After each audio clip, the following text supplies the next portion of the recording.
Hello dear student, स्वागत है आप सबका आलम कोचिंग सेंटर पर, आलम स्टडी सेंटर पर। ठीक है, मैं सरफराज आलम स्वागत करता हूं आपका इस चैनल पर। ध्यान दीजिए विद्यार्थी, हम पीछे वाले वीडियो में मतलब पीछे वाले क्लास में प्रश्नावली 1.1 समझिएगा, प्रश्नावली 1.1 का क्वेश्चन नंबर 5 हल कर चुके हैं। क्वेश्चन नंबर कितना मेरे भाई? 5। क्वेश्चन नंबर 5 हम बना चुके हैं। तो क्वेश्चन नंबर 6 बनाना था, परंतु हमने क्वेश्चन नंबर 7 लिखा है। देख लीजिए आप, 7। 6 इसलिए नहीं लिख पाए क्योंकि 6 थोड़ा क्वेश्चन का लैंग्वेज छोटा है और 7 का जो क्वेश्चन का लैंग्वेज है वो थोड़ा बड़ा है, इसलिए हमको लिखने में हो सकता था वीडियो लंबा हो जाता। इसलिए हम पहले ही प्रश्न आपको बोर्ड पर देख लीजिए लिख दिए हैं। इसलिए आप पहले हम 7 नंबर क्वेश्चन बना रहे हैं, फिर उसके बाद 6 नंबर क्वेश्चन बना देंगे। मतलब पहले 7 नंबर सवाल हम हल करा रहे हैं आपको, फिर हम लोग चलेंगे 6 नंबर क्वेश्चन पे, 6 नंबर क्वेश्चन पर। चलिए हम अब लोग क्वेश्चन पर आते हैं भाई, ध्यान दो। लिखा है कि किसी खेल के मैदान के चारों ओर, किसी खेल के मैदान के चारों ओर एक वृत्ताकार पथ है। पथ मतलब रास्ता। खेल के मैदान के चारों ओर एक वृत्ताकार रास्ता है। अब आप ही बताइए, जब मैदान के चारों ओर वृत्ताकार रास्ता है, वृत्ताकार पथ है, इसका मतलब है कि मैदान भी वृत्ताकार है। मैदान भी किस आकार का होगा? वृत्ताकार। सोचिए, अगर मैदान आयताकार है चाहे वर्गाकार है, मान लीजिए अगर मैदान वर्गाकार चाहे आयताकार है और इसके किनारे किनारे चलने के लिए पथ बना है, तो पथ भी आयताकार या वर्गाकार होगा। पथ भी आयताकार या का होगा? वर्गाकार होगा। परंतु अगर मैदान वृत्ताकार है, समझिएगा मेरे भाई, अगर मैदान वृत्ताकार है तो इसके किनारे किनारे चलने के लिए जो रास्ता बनेगा वो भी क्या होगा? वृत्ताकार होगा, वो भी वृत्त के आकार का होगा। इसका मतलब है कि मैदान, कौन मेरे भाई? मैदान जो है, मैदान जो है वह वृत्ताकार है। और जब मैदान वृत्ताकार है तो इसके किनारे जो पथ बना है, इसके किनारे जो रास्ता बना है, वो भी वृत्ताकार होगा, वो भी वृत्त के आकार का होगा। आगे बढ़िए, क्या लिखा है? वृत्ताकार पथ है। इस मैदान के चारों ओर एक चक्कर लगाने में सोनिया को 18 मिनट लगते हैं, जबकि रवि को एक चक्कर लगाने में 12 मिनट लगते हैं। ध्यान दीजिए मेरे भाई, एक लड़का है जिसका नाम है रवि, उसको एक चक्कर लगाने में 12 मिनट लगते हैं, और एक लड़की है जिसका नाम सोनिया है, उसको एक चक्कर लगाने में 18 मिनट लगते हैं। इस मैदान का एक चक्कर लगाने में लड़का को 12 मिनट लगता है और लड़की को 18 मिनट लगता है एक चक्कर लगाने में। कहता है कि दोनों एक ही स्थान और एक ही समय पर चलना प्रारंभ करके एक ही दिशा में चलते हैं। सोचिएगा, ध्यान दीजिए मेरे भाई, मान लीजिए यही बिंदु प्रारंभिक बिंदु है, समझिए ये प्रारंभिक बिंदु है, मतलब यहीं से चलना शुरू करते हैं। कौन कौन? तो मान लीजिए आर मतलब रवि हो गया, आएस मतलब मान लीजिए सोनिया हो गया। यानी एक लड़का है और एक लड़की, रवि लड़का है और सोनिया लड़की है। इस बिंदु से चलना प्रारंभ करते हैं, एक ही समय एक ही दिशा में, एक ही समय एक ही दिशा में ये चलना प्रारंभ करते हैं। तो मान लीजिए इस तरह चल रहे हैं, यानी एक चक्कर कब होगा? समझिए, जिस बिंदु से चलना प्रारंभ किया जाए, मेरे भाई समझिएगा, जिस बिंदु से चलना प्रारंभ किया जाए और चलकर पुनः उसी बिंदु पर आ जाए। ध्यान दीजिए, मान लीजिए आप यहां से चलना प्रारंभ कर रहे हैं, ध्यान दीजिए इस बिंदु से, और इस बिंदु से चलकर फिर आप इसी बिंदु पर आ जाइएगा, तो कहा जाएगा कि आपने एक चक्कर पूरा कर लिया। आपने कितना चक्कर पूरा कर लिया? एक चक्कर। ध्यान दो मेरे भाई, जिस बिंदु से आप चलना प्रारंभ कीजिएगा और उसी बिंदु पर आप वापस आ जाइएगा, तो कहा जाएगा कि आपने एक चक्कर पूरा कर लिया। कितना पूरा कर लिया? एक चक्कर। अब सोचिए, रवि और सोनिया एक ही समय एक ही दिशा में चलना प्रारंभ करते हैं। रवि क्या है? 12 मिनट में, मेरे भाई समझिएगा, रवि 12 मिनट में फिर एक चक्कर मार देता है। ध्यान दीजिए, रवि 12 मिनट में एक चक्कर लगा देता है। मतलब रवि जहां से चलना शुरू करता है 12 मिनट में फिर वहीं पर आ जाता है। तो बोलिए, रवि तो पहुंच गया 12 मिनट में प्रारंभिक बिंदु पे, लेकिन सोनिया को पहुंचने में लग रहा है 18 मिनट। मतलब क्या हुआ? 12 मिनट में, समझिएगा मेरे भाई, 12 मिनट में रवि यहां पहुंच गया, 12 मिनट में जो रवि है एक चक्कर लगा दे रहा है, मतलब 12 मिनट में रवि यहां पहुंच गया। लेकिन सोचिए सोनिया 12 मिनट में कहां होगी, इधर कहीं होगी, इधर कहीं होगी, क्योंकि उसको यहां पर पहुंचने में कितना लग रहा है, 18 मिनट। सोनिया को यहां से पहुंचने में कितना लग रहा है, 18 मिनट लग रहा है, और रवि को पहुंचने में कितना मिनट लग रहा है, 12 मिनट। तो सोचिए 12 मिनट में रवि फिर यहीं पर होगा, परंतु सोनिया जो लड़की है वह इधर कहीं होंगी। अब बताइए, रवि रुकता नहीं है, फिर ये आगे बढ़ जाएगा। सोचिए रवि जो है वह फिर कहां बढ़ जाएगा, आगे बढ़ जाएगा, और जब रवि आगे बढ़ जाएगा तो 18 मिनट के बाद ये लड़की जो है यहां पर पहुंचेंगी। समझिए सोनिया जो है वह यहां पर पहुंचेगी 18 मिनट पे, पता चलेगा कि 18 मिनट पर रवि फिर कहीं इधर आ गया, 18 मिनट पर रवि इधर आ गया, फिर ये लड़की आगे बढ़ेगी तो रवि पता चल गया फिर यहीं पर पहुंच गया।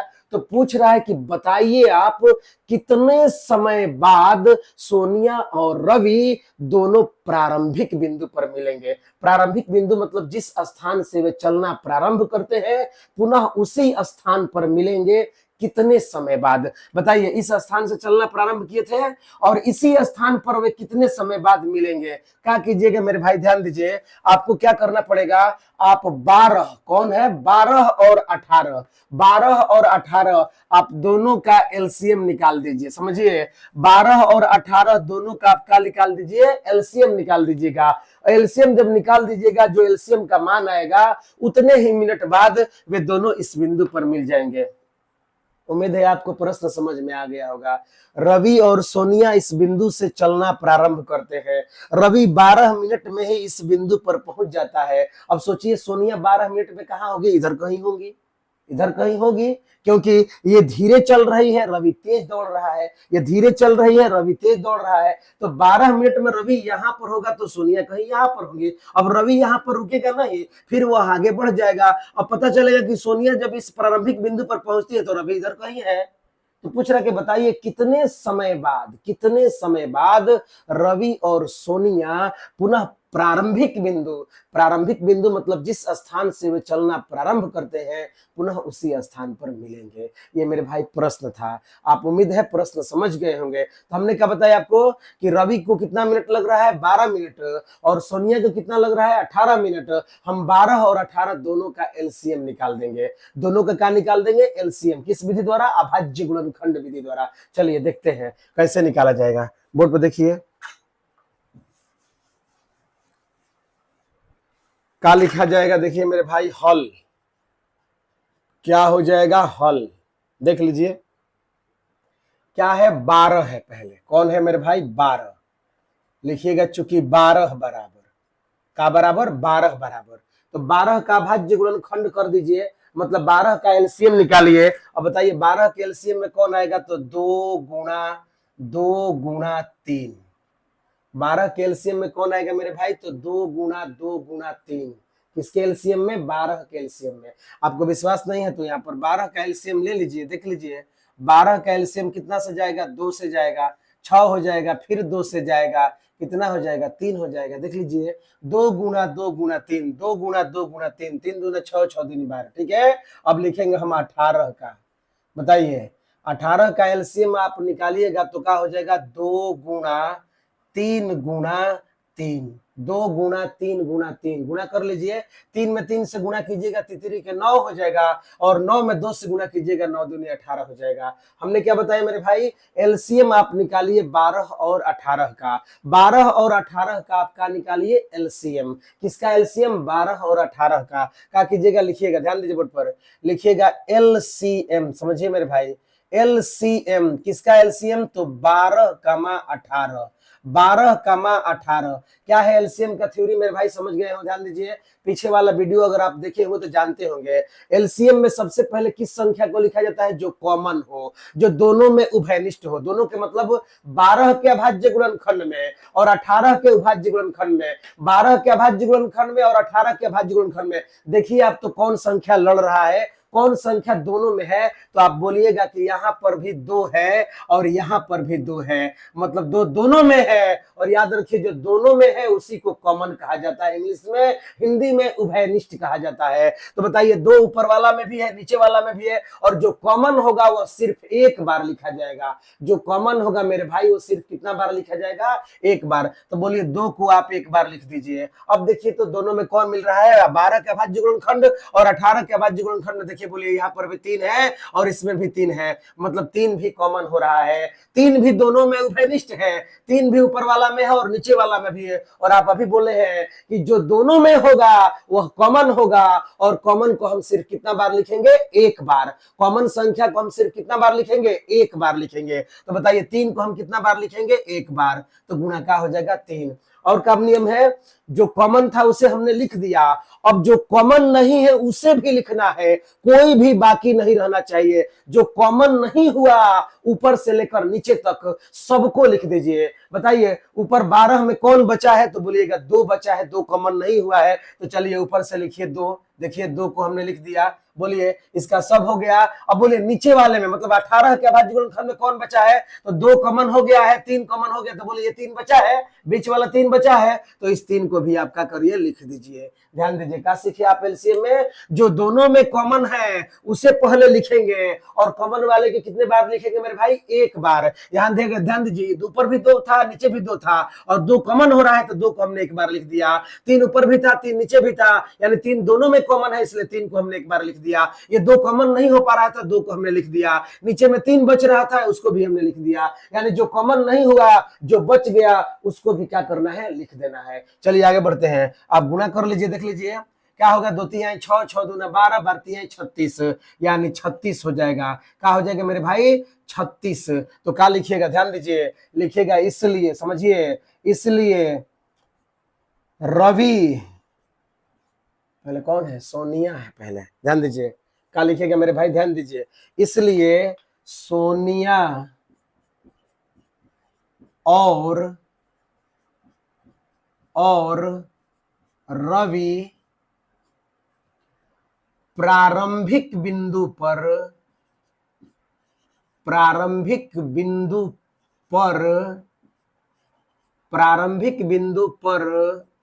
36 मिनट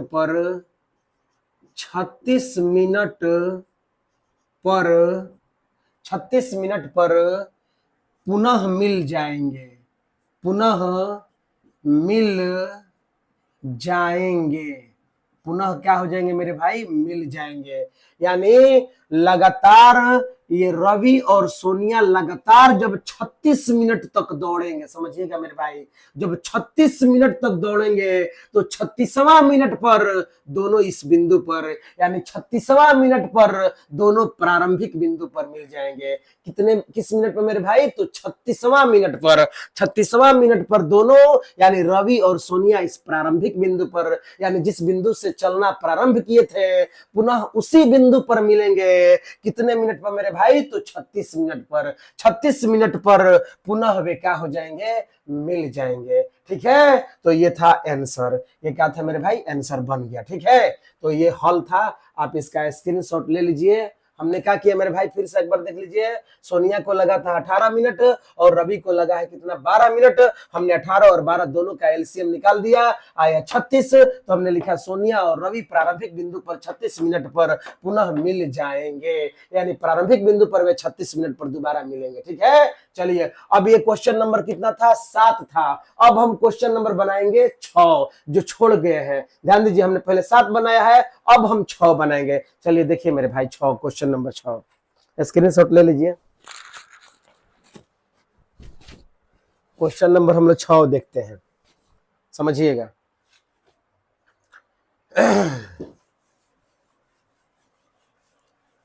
सवाल नंबर 6 का है, 6 नंबर सवाल। तो सवाल नंबर 6 में भाज्य और अभाज्य पूछ रहा है। भाज्य और अभाज्य क्यों है, आप पढ़े होंगे क्वेश्चन, तो आप देख रहे होंगे, बुक लिए होंगे तो आपको दिखाई दे रहा होगा, कहता है कि भाज्य क्यों है, भाज्य क्यों है? तो बताइए, भाज्य और अभाज्य का आपको परिभाषा याद होना चाहिए, या भाज्य या अभाज्य, भाज्य और अभाज्य आपको समझ में आना चाहिए, तब जाकर आप इस प्रश्न को स्पष्ट रूप से समझ पाइएगा। और नहीं तो अगर भाज्य अभाज्य आपको समझ में नहीं आ रहा है या उसके बारे में कोई जानकारी नहीं है तो ध्यान दीजिए मेरे भाई, अच्छी प्रकार से नहीं समझ पाइएगा। अतः भाज्य और अभाज्य को पहले समझ लीजिए, फिर उसके बाद हम लोग क्वेश्चन को बनाएंगे। पहले हम क्वेश्चन लिख दे रहे हैं, आप देख लीजिए क्वेश्चन क्या है, उसके बाद इसके बारे में बात कर रहे हैं। देखिए बोर्ड पर क्वेश्चन को पहले लिख दे रहे हैं, ध्यान से देखिएगा। सवाल है मेरे भाई, ध्यान दीजिए, क्वेश्चन नंबर 6। क्वेश्चन नंबर क्या लिखा है? 6। देख लीजिए, सवाल नंबर 6 है। सवाल नंबर 6 में कह रहा है कि व्याख्या कीजिए। क्या कीजिए मेरे भाई? व्याख्या कीजिए। देखिए, व्याख्या कीजिए,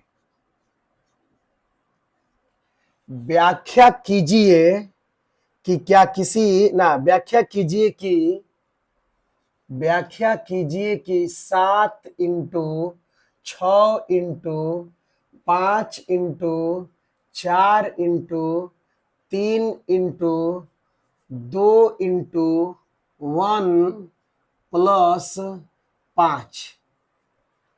5, ठीक है, प्लस 5। ओह, पहले इसको लिखना चाहिए था, ध्यान दीजिए, हमने दूसरे को लिख दिया, मिटा रहे हैं, फिर से देख लीजिए, लिखना था, कौन लिख दिए, कौन?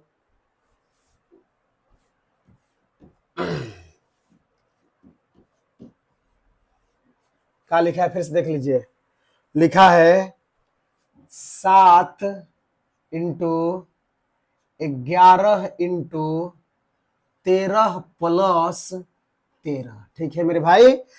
और देखिए क्या लिखा है, 7 into 6 into 5 into 4 into 3, into मतलब गुणा, 7 गुणा 6 गुणा 5 गुणा 4 गुणा 3 गुणा 2 गुणा 1 प्लस 5 भाज्य संख्याएं क्यों है? ध्यान दीजिए मेरे भाई, क्या लिखा है? भाज्य संख्याएं, भाज्य संख्याएं क्यों है? भाज्य संख्याएं क्यों है? हमें जवाब देना है कि भाज्य संख्याएं ये क्यों है। चलिए जवाब दे रहे हैं, बोर्ड पर देखिएगा, नहीं समझ में आएगा तो आप बोलिएगा। पहले भाज्य के बारे में समझ लीजिए मेरे भाई, समझिए पहले क्या है भाज्य। भाज्य संख्या थोड़ा सा देख लीजिए, आप और डिटेल से समझना चाहते हैं तो मेरा पीछे वाला वीडियो देख लीजिएगा।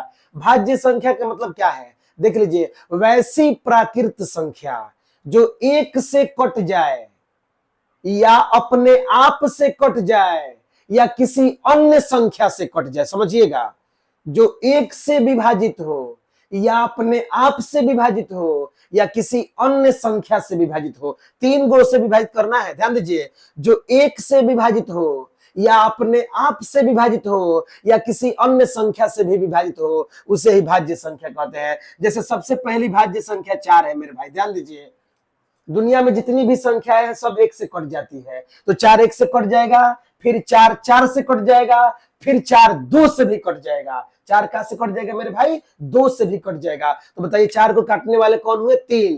फिर से, जो 1 से विभाज्य हो, जो अपने आप से विभाज्य हो और जो किसी अन्य संख्या से भी क्या हो?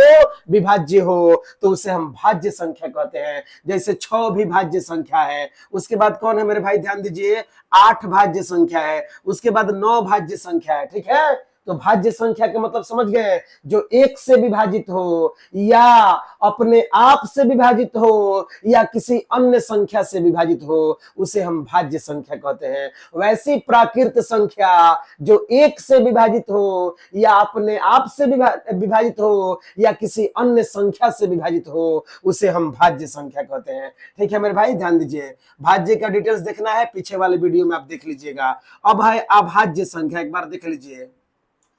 अभाज्य संख्या समझिएगा, दोनों का जरूरत है। बेहतर ढंग से समझना है तो आप इसे एकदम समझिएगा ध्यान से, इस सवाल को अगर समझना चाहते हैं। अभाज्य संख्या का मतलब है, बस ध्यान दीजिए, एक से बड़ी वैसी प्राकृत संख्या, मतलब एक कभी भी अभाज्य संख्या नहीं होगी, एक कभी भी अभाज्य संख्या नहीं होगी, क्योंकि परिभाषा कह रहा है एक से बड़ी, क्या से बड़ी मेरे भाई, एक से बड़ी वैसी प्राकृत संख्या जो एक से विभाजित हो या अपने आप से विभाजित हो, जो एक से कट जाए या अपने आप से कट जाए, उसे हम अभाज्य संख्या कहते हैं। शर्त है कि वह एक से बड़ा हो। वह कितना से बड़ा है मेरे भाई, एक से। तो एक से बड़ी वैसी प्राकृत संख्या जो एक से विभाजित हो या अपने आप से विभाजित हो, उसे हम क्या कहते हैं, अभाज्य संख्या कहते हैं। जैसे पहली अभाज्य संख्या कौन है, दो है। दो एक से कटेगा या अपने आप, मतलब दो से कटेगा, दो दो से कटेगा, फिर दो एक से कटेगा,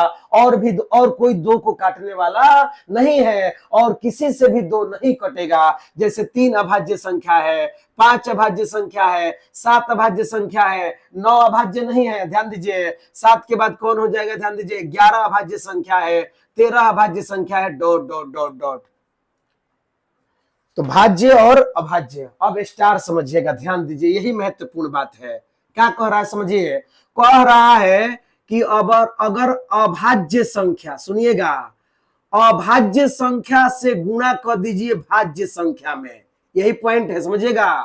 अगर अभाज्य संख्या और भाज्य संख्या दोनों में गुणा करिएगा तो जो आएगा वह हमेशा भाज्य संख्या होगा। हमेशा क्या होगा मेरे भाई, भाज्य संख्या होगा। समझिए फिर से, अभाज्य संख्या और भाज्य संख्या अगर दोनों में आप गुणा कीजिएगा तो जो आएगा वह भाज्य संख्या होगा, जो आएगा वह क्या होगा, भाज्य संख्या। विद्यार्थी कहेगा कैसे, तो मान लीजिए अभाज्य संख्या कौन है, दो है, दो एक अभाज्य संख्या है, अब गुणा का चिन्ह है। बताइए भाज्य संख्या कौन है, जैसे चार भाज्य संख्या है तो चार है। अब बताइए दो में जब चार से गुणा कीजिएगा तो बोले क्या आ जाएगा, आठ। बताइए मेरे भाई, आठ भाज्य संख्या है कि नहीं है, भाज्य संख्या है। क्या सीखे, अभाज्य संख्या और भाज्य संख्या, सुनिएगा ध्यान से, इसे कॉपी पर लिख लीजिएगा।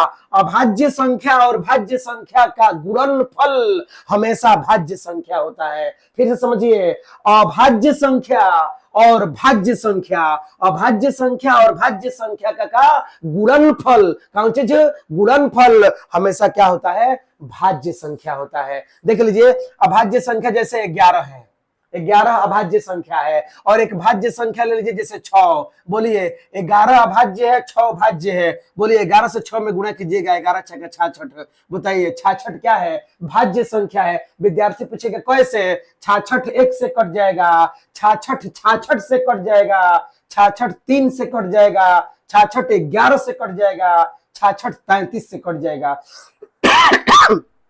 सोचिए 66 को काटने वाले बहुत सारे हो गए। अभी आप पढ़े हैं कि जो एक से विभाजित हो या अपने आप से विभाजित हो या किसी अन्य संख्या से विभाजित हो, उसे हम क्या कहते हैं मेरे भाई, भाज्य संख्या कहते हैं। तो आप बोलिए क्या सीखे हैं, अभाज्य संख्या और भाज्य संख्या, चाहे भाज्य संख्या और अभाज्य संख्या का कौन गुणनफल हमेशा क्या होता है, भाज्य संख्या होता है। हमेशा क्या होता है, भाज्य संख्या होता है। मतलब अभाज्य संख्या में, सुनिएगा, अभाज्य संख्या में और भाज्य संख्या में जब आप गुणा कीजिएगा तो जो आएगा वह भाज्य संख्या होगा। वह क्या होगा मेरे भाई, भाज्य संख्या होगा। और देखिए एक और स्टार है, समझिए, अभाज्य संख्या, सुनिएगा, अभाज्य संख्या, अभाज्य संख्या गुणा अभाज्य संख्या। समझिए, अभाज्य संख्या गुणे अभाज्य संख्या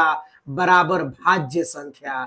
बराबर क्या होगा मेरे भाई, भाज्य संख्या। यानी अभाज्य संख्या का गुणनफल, समझिएगा, अभाज्य गुणे अभाज्य, मतलब अभाज्य संख्या का गुणनफल, अभाज्य संख्या का गुणनफल हमेशा भाज्य संख्या होता है। हमेशा क्या होता है, भाज्य संख्या होता है। क्या सीखे, अभाज्य संख्या का गुणनफल, अभाज्य संख्या का गुणनफल हमेशा क्या होता है, भाज्य संख्या होता है। फिर समझ लीजिए इसी तरह अपने भाषा में, अभाज्य में अगर अभाज्य से गुणा कीजिएगा, अभाज्य में अगर अभाज्य से गुणा कीजिएगा तो हमेशा क्या आएगा मेरे भाई, भाज्य आएगा, हमेशा क्या आएगा, भाज्य आ जाएगा। विद्यार्थी पूछेगा कैसे, तो बताइए 3 अभाज्य है, तो बोलेगा हाँ 3 अभाज्य है। बताइए 5 अभाज्य है, तो बोलेगा हाँ 5 अभाज्य है। 3 से 5 में गुणा कीजिए, 3 5 15। बताइए 15 क्या है, तो बोलेगा भाज्य है, क्योंकि 15 15 से कटेगा, 15 1 से कटेगा, 15 3 से कटेगा, 15 5 से कटेगा, यानी 15 सबसे कट जा रहा है। इसलिए मेरे भाई 15 कौन संख्या है, 15 कौन संख्या है, 15 कौन संख्या है, तो बोलिएगा भाज्य संख्या है। 15 कौन संख्या है, भाज्य संख्या है। बोलिए क्या सीख गए आप, सीखे कि भाज्य संख्या में, भाज्य संख्या में जब अभाज्य संख्या से गुणा कीजिएगा तो हमेशा भाज्य संख्या आएगा, और अभाज्य में अभाज्य से गुणा कीजिएगा, अभाज्य में अभाज्य से गुणा कीजिएगा तो हमेशा भाज्य संख्या आएगा। हमेशा कौन संख्या आएगा, भाज्य संख्या आएगा। तो आप इसे नोट कर लीजिएगा, क्या नोट कीजिएगा, अभाज्य संख्या और भाज्य संख्या का गुणनफल हमेशा भाज्य संख्या होता है। पहला ध्यान दीजिए, अभाज्य संख्या और भाज्य संख्या का गुणनफल हमेशा भाज्य संख्या होता है। अभाज्य संख्या का गुणनफल, कौन संख्या का गुणनफल, अभाज्य संख्या का गुणनफल हमेशा क्या होता है, भाज्य संख्या का। कोई भी ले लीजिएगा, कोई भी अभाज्य संख्या, जैसे अभाज्य संख्या 7 है, दूसरी अभाज्य संख्या कौन है मेरे भाई, तो अभाज्य संख्या 13 है। बताइए 13 से 7 में गुणा कीजिएगा, बताइए, चाहे छोड़िए 11 है, मान लीजिए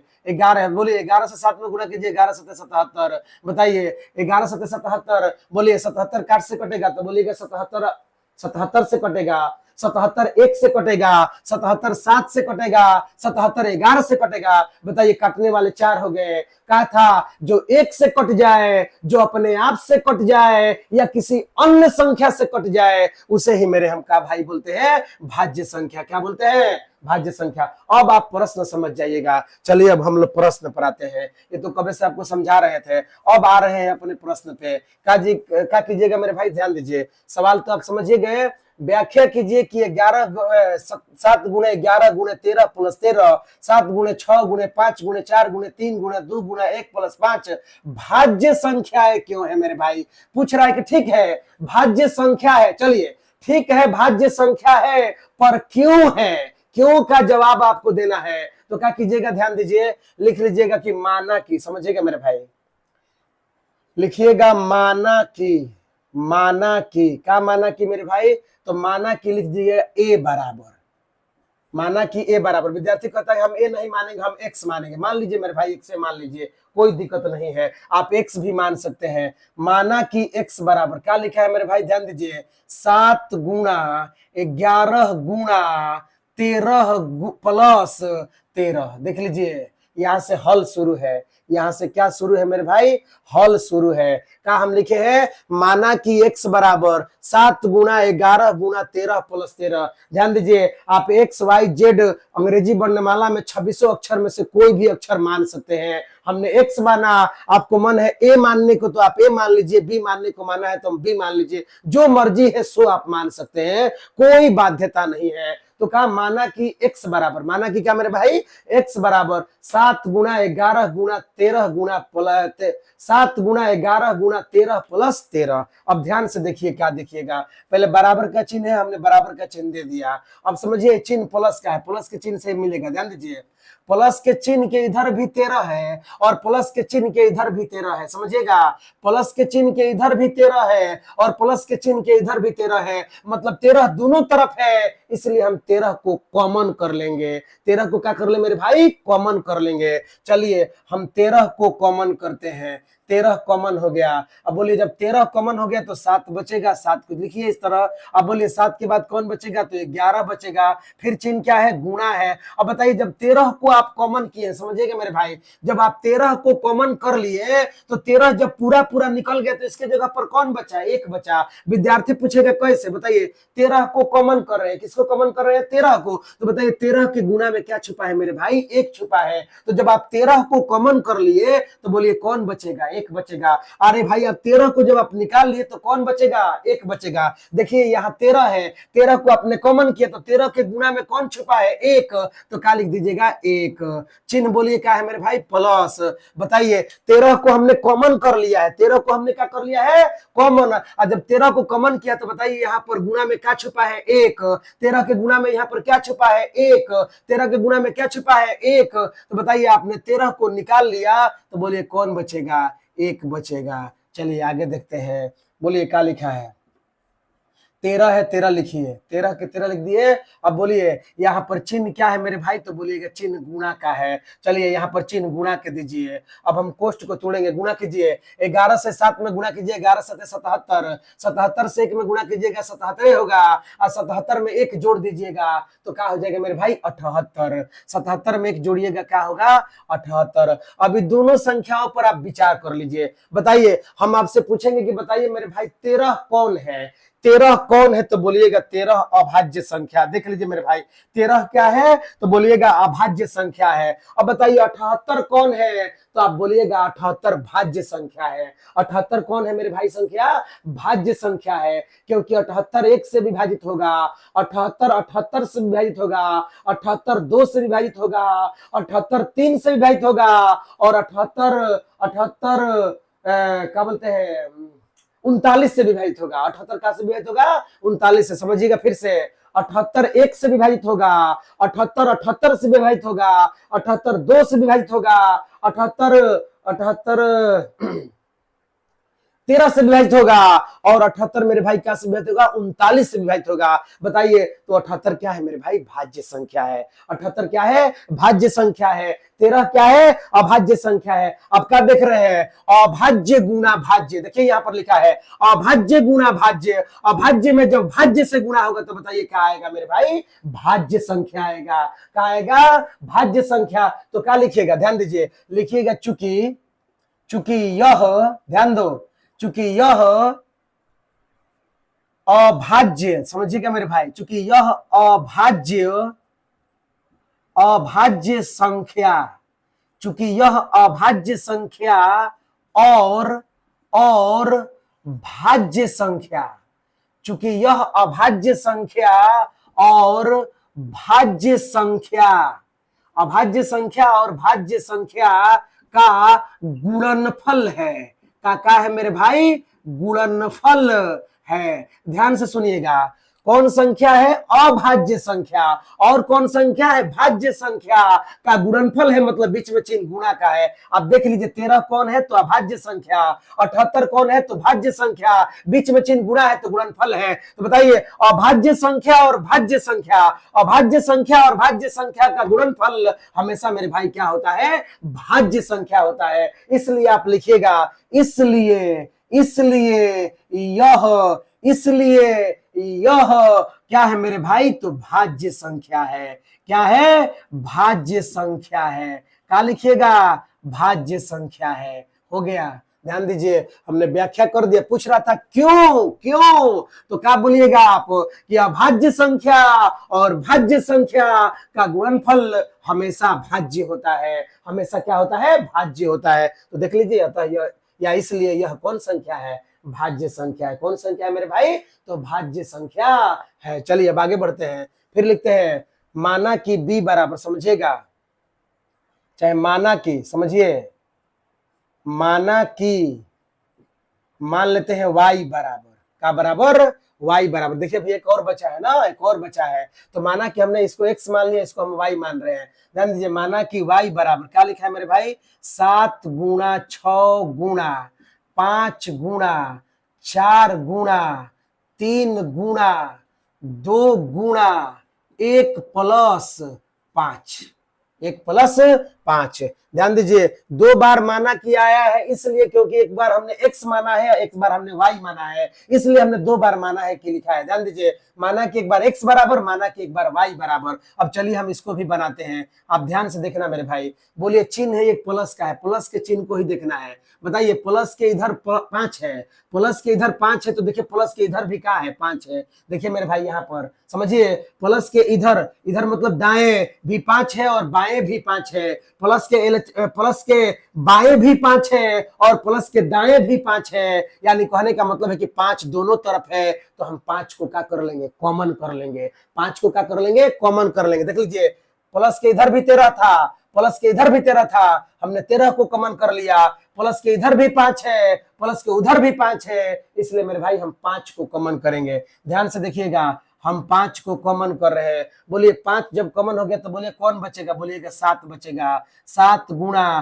क्या हो जाएगा मेरे भाई, 6 हो जाएगा। बोलिए 5 कॉमन हो गया, जब 5 पूरा पूरा निकल गया तो बोलिए 5 की जगह पर कौन बचा, 1 बचा। विद्यार्थी पूछेगा कैसे, तो 5 की गुणा में क्या छुपा है, 1।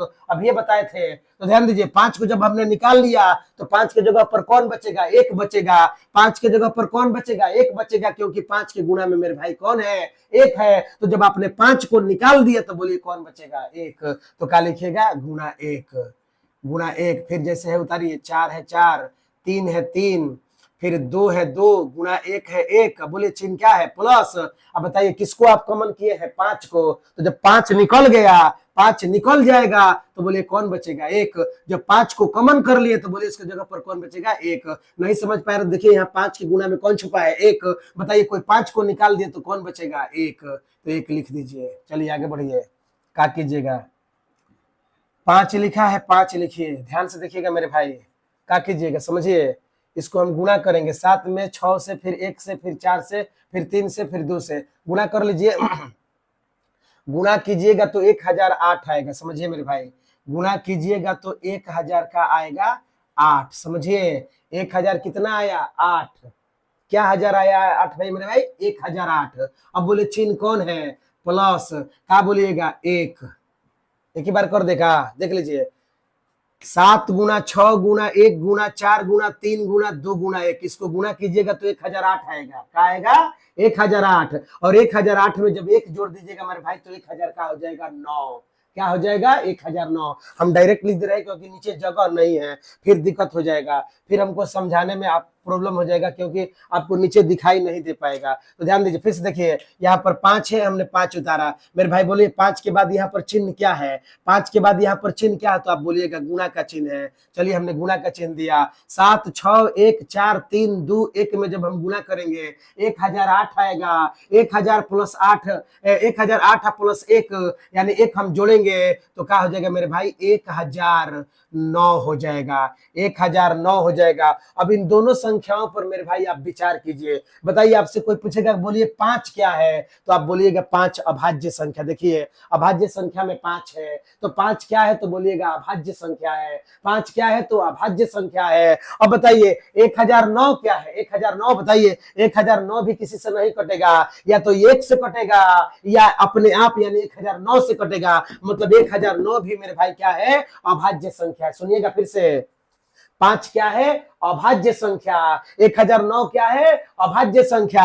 और यहाँ पर क्या लिखा है, अभाज्य संख्याओं का गुणनफल। समझिएगा, अभाज्य संख्या गुणे अभाज्य संख्या, मतलब अभाज्य संख्याओं का गुणनफल हमेशा भाज्य संख्या होता है। हमेशा क्या होता है मेरे भाई, भाज्य संख्या होता है। तो बोलिए क्या होगा, ये भी अभाज्य संख्या है। बताइए 5 भी अभाज्य संख्या है और 109 भी अभाज्य संख्या है।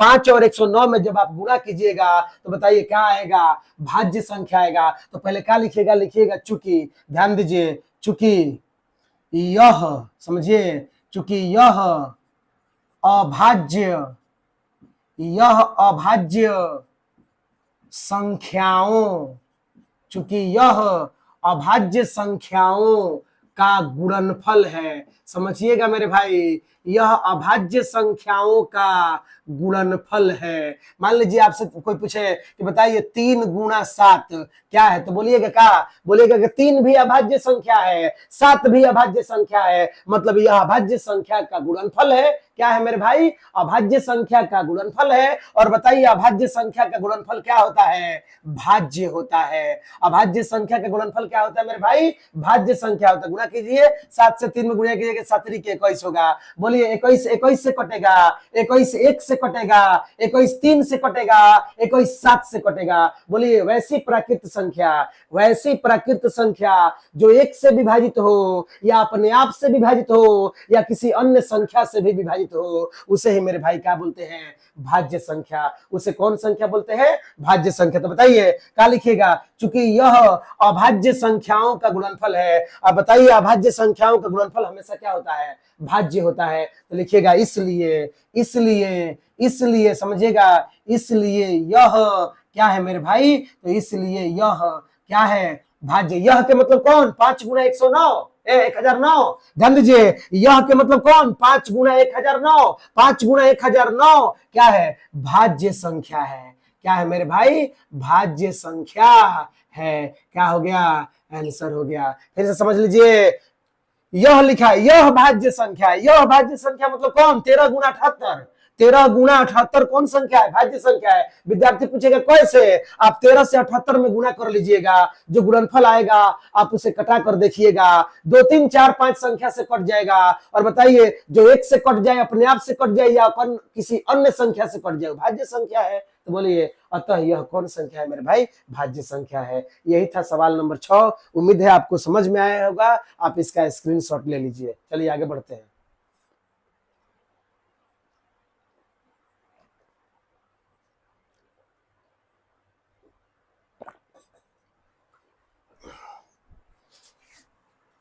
ध्यान दीजिए मेरे भाई, इस प्रकार ये प्रश्नावली 1.1 जो है वह समाप्त हो गया। 1.1 प्रश्नावली को हमने खत्म कर दिया, क्योंकि यहाँ पर 7 सवाल था।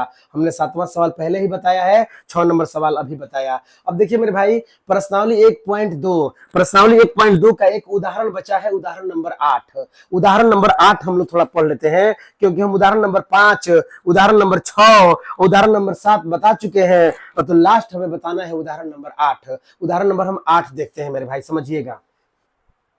उदाहरण 8 को हम देखेंगे, ध्यान से देखते रहिए। मिटा दे रहे हैं, आपको उम्मीद है समझ में आया होगा। मेरे भाई समझ में आ रहा है तो आप प्लीज वीडियो को लाइक कीजिए, सब्सक्राइब कीजिए चैनल को, और अपने अधिक से अधिक दोस्तों के पास इसे पहुंचाने का कष्ट कीजिए। अगर समझ में आ रहा है तो आप ध्यान पूर्वक देखिएगा तो आपको जरूर समझ में आएगा। इसमें कोई दम नहीं है, ये सवाल बहुत ज्यादा लेंदी नहीं है, बहुत ज्यादा भारी नहीं है। बस आपका कॉन्सेप्ट क्लियर होना चाहिए, आपको थ्योरी समझ में आना चाहिए कि भाज्य और अभाज्य में जब गुणा होगा तो क्या आएगा। तो बोलिए, भाज्य और अभाज्य में, भाज्य और अभाज्य में गुणा होगा तो भाज्य आएगा, अभाज्य अभाज्य में गुणा आएगा होगा तो भाज्य आएगा। सुनिए, अभाज्य और भाज्य में, अभाज्य और भाज्य में गुणा होगा तो भाज्य आएगा, अभाज्य अभाज्य में गुणा आएगा तो हमेशा क्या आएगा मेरे भाई, भाज्य आएगा। याद रखिए, हमेशा मतलब यह कभी भी बदलने वाला नहीं है, इस बात पर हमेशा आप ध्यान दीजिएगा।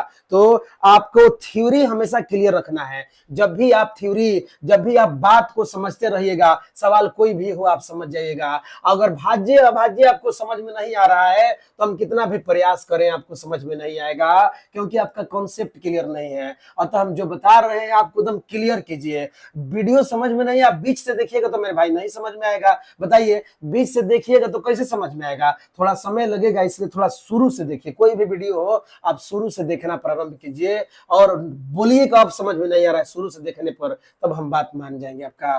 ध्यान दीजिए, शुरू से देखा कीजिए। चलिए आगे बढ़ते हैं। क्या है मेरे भाई, प्रश्नावली 1.1 का हम लोग उदाहरण पढ़ेंगे 8। उदाहरण क्या पढ़ेंगे, 8। यही एक उदाहरण हम छोड़े हैं, तो देख लेते हैं उदाहरण 8 को।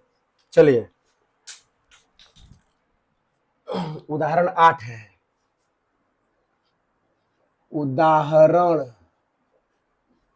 8 का है मेरे भाई, उदाहरण 8 का लिखा है। उदाहरण 8 में संख्या 6, 72 और 120, 6,72 और 120, 6,72 और 120 का अभाज्य गुणनखंड विधि द्वारा,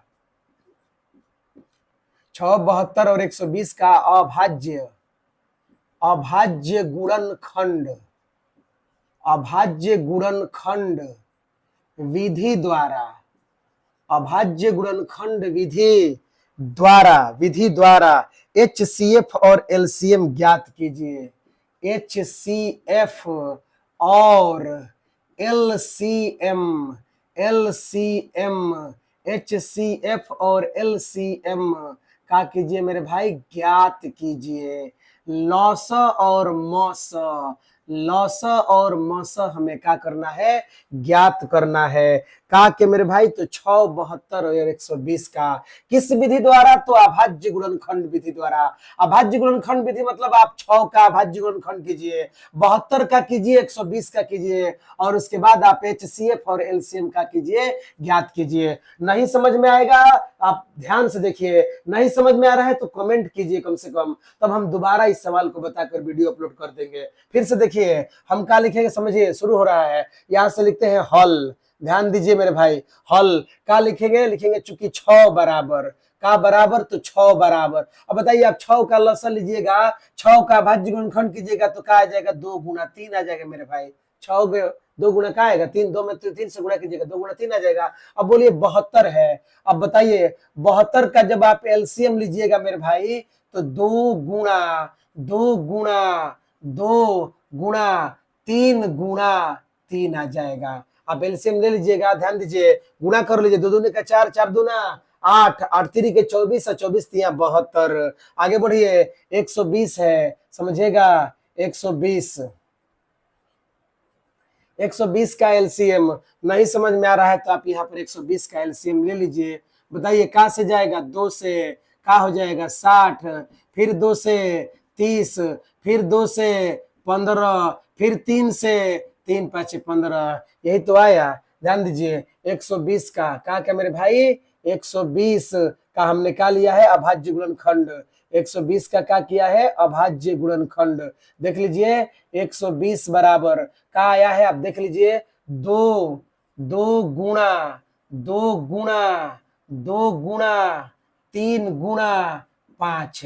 अब समझिए हमें क्या निकालना है, HCF निकालना है। क्या निकालना है मेरे भाई, HCF। तो हम क्या लिखेंगे बोर्ड पे देखिए, इसलिए HCF, HCF किसका HCF मेरे भाई, तो 6, 72 और 120, 6, 72 और 120 का हम क्या निकाल रहे हैं, HCF निकाल रहे हैं। क्या निकाल रहे हैं, HCF। अब समझिएगा यहाँ पर अंक कितना है, 3 है, अंक कितना है, 3 है, 6 है, 72 है, 120 है, समझिएगा 6 है, 72 है, 120 है।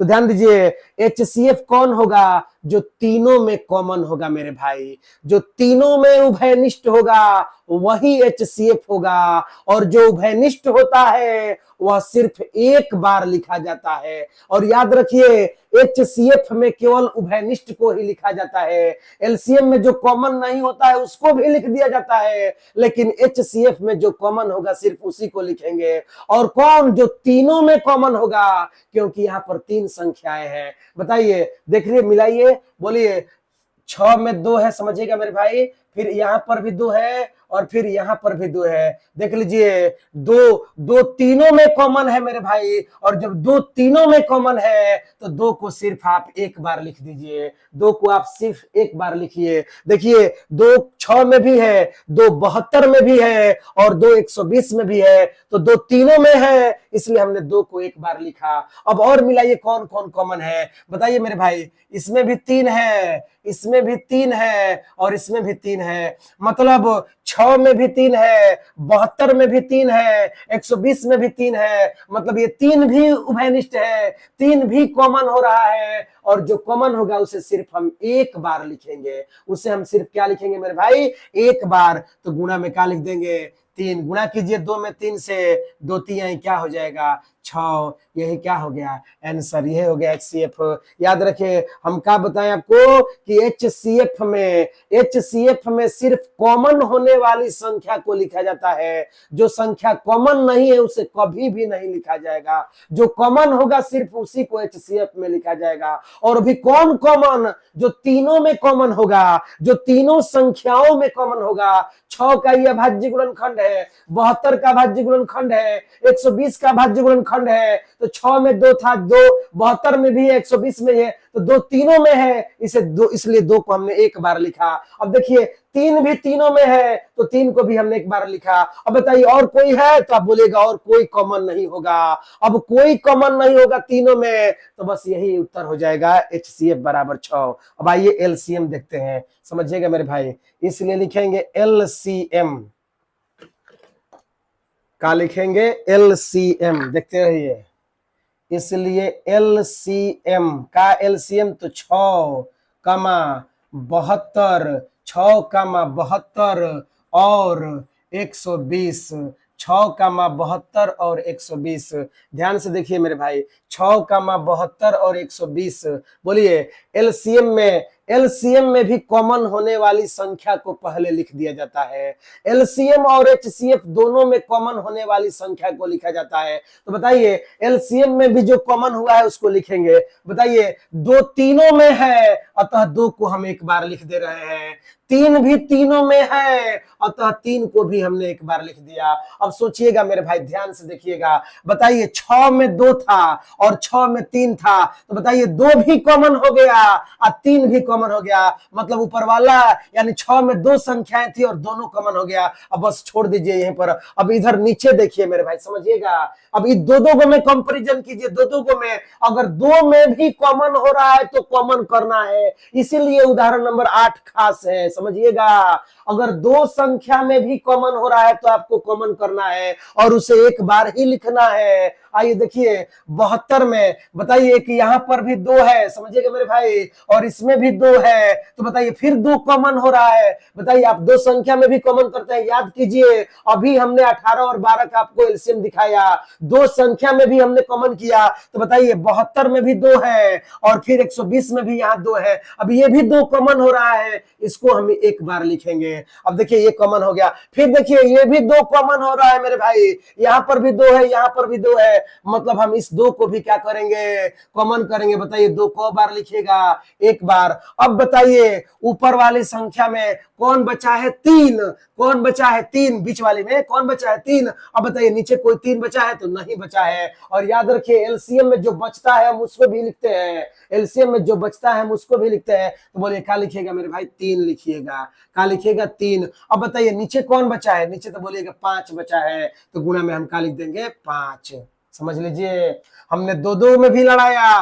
पहले तो सबसे पहले 3 में कॉमन किया, तीनों अंक में कॉमन किया, जो तीनों अंक में कॉमन हुआ उसे लिख दिया। फिर 2 अंक में भी कॉमन किया गया, सिर्फ और सिर्फ किसमें? एलसीएम में, एचसीएफ में नहीं, केवल किसमें मेरे भाई? तो एलसीएम में 2 अंक में भी कॉमन किया जाता है। अब गुणा कीजिए, देखिए क्या हो जाएगा? 3 दूना 6 हो जाएगा, 6 दूना 12 हो जाएगा, 12 दूना 24 हो जाएगा, 5 3 15, 15 दूना 30, 30 दूना 60, ठीक है 60, और 3 दूना 6, तो 6 6 के 36, 300 का आ गया मेरे भाई 60। यही क्या हो गया?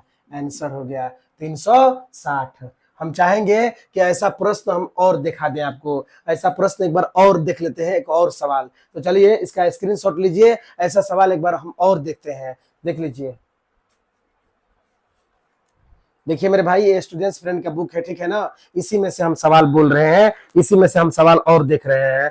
3 अंकों वाली थोड़ा संख्या लग रहा है आपको डाउट है, तो 3 अंकों वाली संख्या को हम लोग थोड़ा देख लेते हैं। जैसे मेरे भाई है 12 15 21 है सवाल में, चलिए उससे भी पहले देखिए। मान लीजिए 36 45 72 है, इसको देखिए क्या है, ध्यान दीजिए। 36 है, 36 कमा 45, 36 कमा 45 और 72 है, समझिएगा। 36 कमा 45 और 72 है। आप इसे मान लीजिएगा, ये स्टूडेंट्स फ्रेंड है, ये मान लीजिएगा इसे उदाहरण 9, उदाहरण 9। इस तरह तो उदाहरण 9 नहीं कह सकते हैं, स्टूडेंट्स फ्रेंड का इस तरह एग्जांपल दिए हैं। 36 45 और 72 का अभाज्य गुणनखंड विधि द्वारा एचसीएफ और एलसीएम का कीजिए, ज्ञात कीजिए। चलिए आप उतार लिए होंगे, आगे बढ़ते हैं। देखिए इसको भी थोड़ा हल करके दिखाते हैं आपको। 3 अंकों वाली में लगता है आपको कंफ्यूजन होगा थोड़ा, तो इसे हम लोग क्लियर कर दे रहे हैं, थोड़ा और 1 2 एग्जांपल देकर इसे आसानी से हल कर दे रहे हैं। चलिए मेरे भाई ध्यान से देखिए, क्या है? 36 है। देखिए क्या लिखिएगा? लिखिएगा चूंकि 36 बराबर हल है, 36 बराबर, बोलिए 36 को क्या लिखिएगा? बताइए 6 6 के 36 होता है ना, तो क्या लिखिएगा? 2 गुणा 2 गुणा 3 गुणा 3, गुणा करके देख लीजिए मेरे भाई। 3 में 3 से गुणा करिए, 3 के 9, 9 दूनी 18, 18 दूना क्या हो जाएगा? 36। अब क्या लिखिएगा? चूंकि 45 बराबर, ध्यान से देखते रहिए, चूंकि क्या बराबर? 45 बराबर। बोलिए 45 को हम लिखेंगे 3 गुणा 5, 3 गुना 5 गुना कर लीजिए, 3 से गुना किया, 5 से गुना कीजिएगा, 3 में 5 3 15, 15 3 क्या हो जाएगा 45। चलिए अब क्या लिखिएगा मेरे भाई 72 बराबर, का बराबर 72 बराबर, 72 को क्या लिखिएगा 2 गुना 2 गुना 2 गुना 3 गुना 3, गुना कर लीजिए, देखिए तितरी के 9 9 दूनी 18, 18 दूनी 36, 36 दूनी का हो जाएगा 72। चलिए हम लोग इसका एलसीएम निकालते हैं, ध्यान एचसीएफ पहले निकालेंगे, लिखेंगे इसलिए एचसीएफ, समझिएगा मेरे भाई एचसीएफ, किसका एचसीएफ, तो भाई 36, 36 कमा क्या 45, 36 कमा 45, और कौन है मेरे भाई 36 कमा 45 और 72 बराबर, शुरू हो जाइए, कौन होगा एचसीएफ, कौन होगा एचसीएफ मेरे भाई, जो तीनों में उभयनिष्ठ होगा, जो तीनों में कॉमन होगा वही एचसीएफ होगा। बताइए तीनों में मतलब 36 45 72, 36 45 और 72 तीनों क्या भाज्य गुणनखंड में,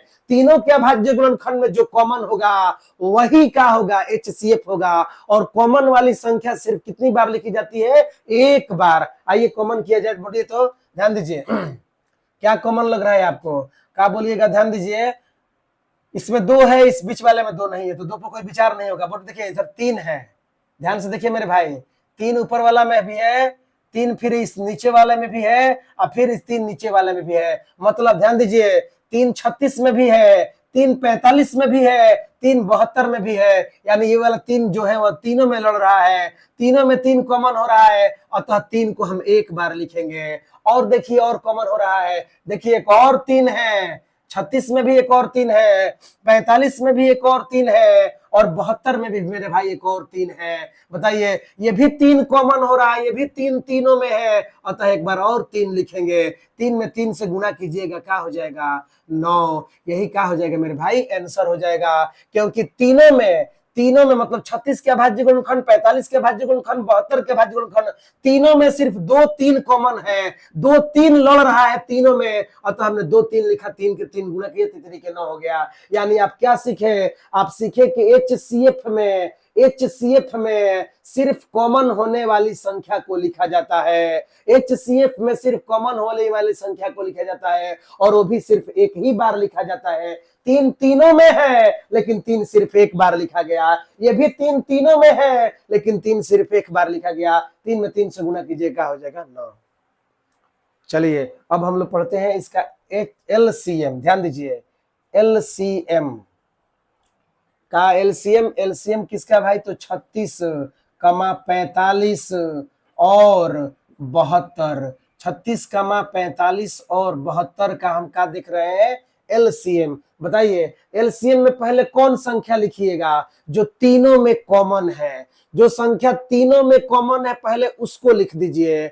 एलसीएम में भी और एचसीएफ में कॉमन होने वाली संख्या को लिखा जाता है, तो एलसीएम में पहले किसको लिखिएगा, जो तीनों में कॉमन है, उसके बाद दो में कॉमन कीजिएगा, और जो कॉमन नहीं होगा वो लास्ट में सब लिख दीजिएगा। फिर समझिए तीनों में कौन कॉमन था, 3 था एक, फिर एक कौन था, एक और 3 था, बोले तीनों में कॉमन हो गया। अब जब तीनों में कॉमन देख लीजिएगा ना, तो दो को में कॉमन कीजिएगा, फिर दो में मिलाइएगा, अगर 2 में भी कॉमन होगा तो उसको भी कॉमन कीजिएगा। आइए देखिए क्या कीजिएगा, बोले देखिए ध्यानपूर्वक देखिए, बोलिए 36 में 2 है मेरे भाई, समझिएगा 36 में यहाँ 2 है तो 72 में भी 2 है, ध्यान से देखिए 36 में भी 2 है तो 72 में भी 2 है, यानी 2 भी कॉमन हो रहा है। हमने क्या बताया, तीनों में पहले कॉमन कर लीजिए, फिर 2 में कॉमन कीजिए, यानी 2 संख्याओं में कॉमन कीजिए। बोलिए 36 में 2 है, फिर 72 में 2 है, तो बताइए इस 2 को हम कितना बार लिखेंगे, सिर्फ एक बार लिखेंगे। हमने 2 को लिख दिया, इस 2 का कहानी खत्म हो गया। फिर आगे बढ़िए, फिर 36 में एक और 2 है मेरे भाई, समझिएगा 36 में एक और 2 है तो 72 में भी एक और 2 है। बताइए फिर ये 2 वाला ये 2 भी कॉमन हो रहा है, और बताइए इस 2 को कितना बार लिखिएगा, तो सिर्फ एक बार 2 को लिख दीजिए। अब बताइए मेरे भाई 36 में अब कोई बचा कॉमन होने के लिए, तो कोई नहीं बचा। अब आइए मिलिए, ध्यान दीजिए बीच वाला में देखते हैं 45 में कौन बचा है, 5 बचा है, समझिएगा ऊपर वाला में 36 में कोई संख्या नहीं बचा है, 45 में हम देख रहे हैं 5 बचा है। अब बोले तो कहीं और 5 है, नहीं है। जब 5 नहीं है तो जो बचा उसको भी एलसीएम में लिखा जाता है, जो बच गया उसको भी एलसीएम में लिखा जाता है। तो बोलिए कौन बचा है मेरे भाई? 5। तो गुणा का कीजिएगा 5।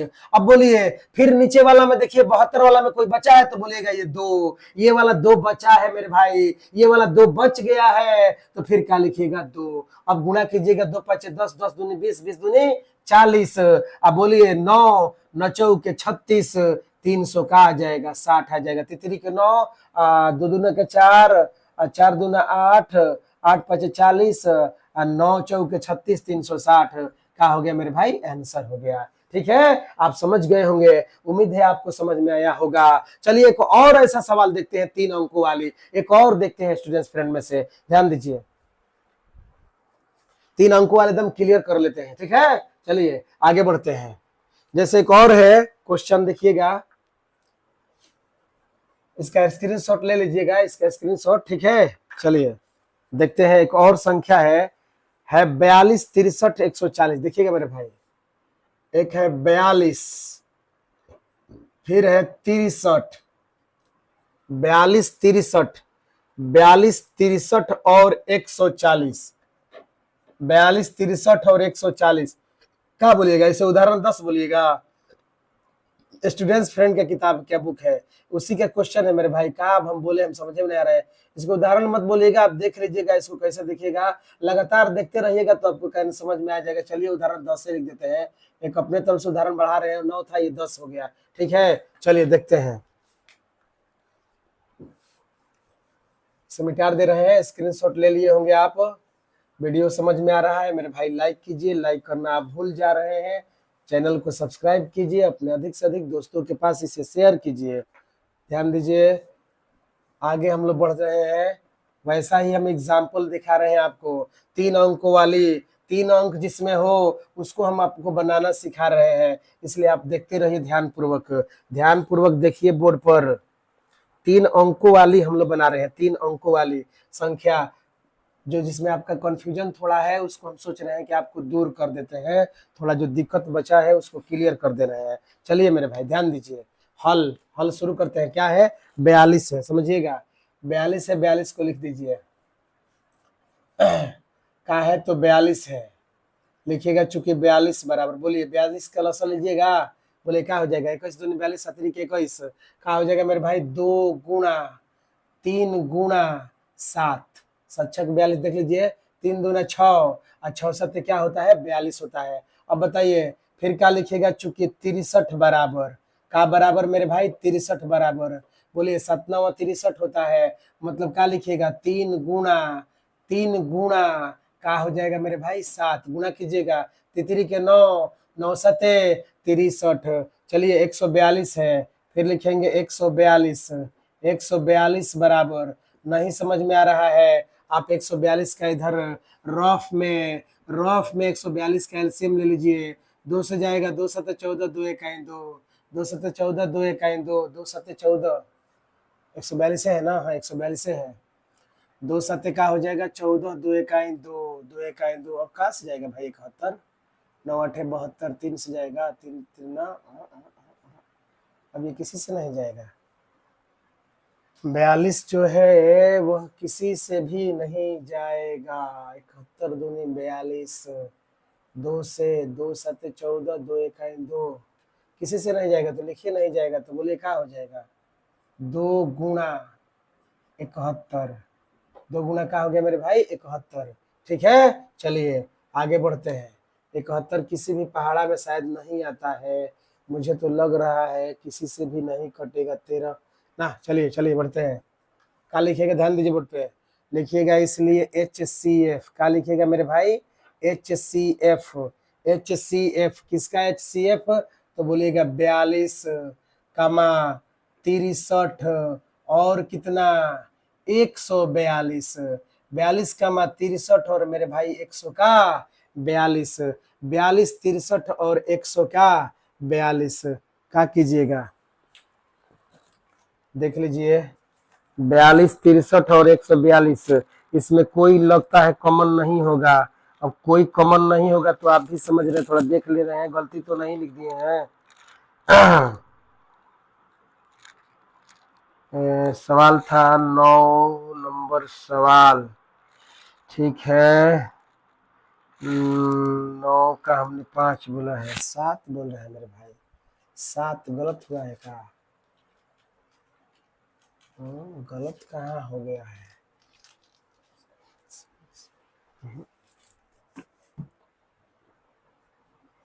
142 है कि क्या है? गलती हो गया सवाल का, सवाल हमने गलत उतारा है मेरे भाई, ध्यान दीजिएगा, थोड़ा गलती हो गया है। 142 नहीं है बल्कि 140 है मेरे भाई। 100 क्या है? 40 है, इसीलिए गलती हो रहा था। 100 क्या है? 40 है। हमने प्रश्न को गलत उतार दिया था। चलिए सुधार करते हैं, ध्यान दीजिए मेरे भाई, समझिएगा। क्या है मेरे भाई? 140 है। कितना है? 140 है। 142 नहीं बल्कि 100 क्या है? 40 है, ठीक है। चलिए, नहीं समझ में आ रहा है, आप 140 का एलसीएम निकाल लीजिए। बोलिए कहाँ से जाएगा? 2 से जाएगा। 2 सत्ते का हो जाएगा 14, जीरो हो जाएगा। फिर बोलिए कहाँ से जाएगा? 2 से जाएगा, क्या हो जाएगा? 35 हो जाएगा। फिर कहाँ से जाएगा? 5 से जाएगा, 5 सत्ते कितना हो जाएगा? 35 हो जाएगा। बोलिए क्या लिखिएगा मेरे भाई?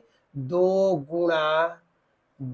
गुणा 5 गुणा 7, 2 गुणा 5 गुणा का हो गया मेरे भाई 7। बताइए HCF, HCF बोलिए कौन होता है? जो तीनों में कॉमन हो, जो तीनों में क्या हो मेरे भाई? कॉमन हो, वही HCF होता है। बताइए 42 में 7 है, देखिएगा 42 में 7 है, 63 में भी 7 है, और बोलिए 140 में भी मेरे भाई 7 है। बताइए 7 तीनों में है, 7 तीनों में है, अतः हम 7 को एक बार लिखेंगे।